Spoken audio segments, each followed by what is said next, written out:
In this Viva Goals video, we're going to talk about using Planner to track a project in Viva Goals. So if you recall, we set up in earlier videos champion consulting. We set up an objective for the year, invest in our all-stars. We have a series of key results, and then we also have a few projects. But during a planning meeting, we decided we need another project to develop an onboarding process for new team members. So I'm going to come up here to invest our all-stars. I'm going to add a child item. I'm going to add a project. And let's just say new team member onboarding process.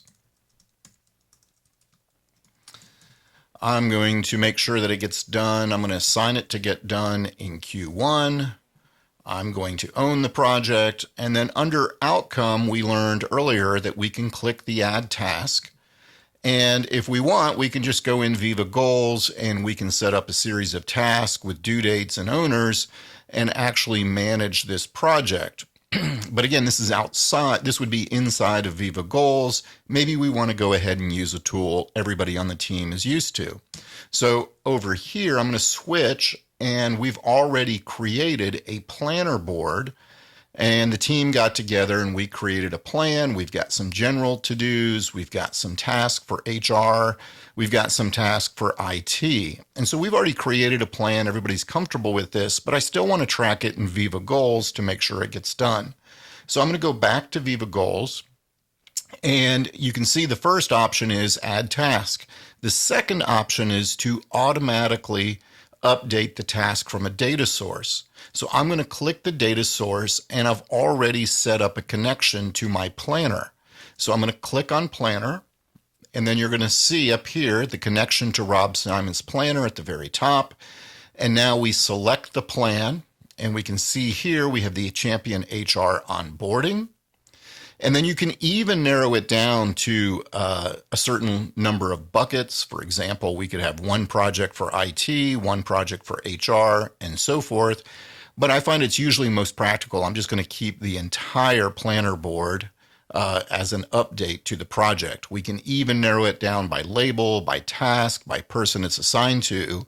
And then it's going to show you a preview here at the bottom. And you can see we've got 8 tasks set up inside the planner board. So I'm going to go ahead and say next. It's going to make that connection, and then we're going to save our project. And when we look at the bottom of the screen now, we'll scroll down, and it's building that. I'll dismiss this. So here's our new team member onboarding process in Viva Goals. And if we go over here to the right, we can even see the planner icon and that it was last updated a minute ago, which is really cool.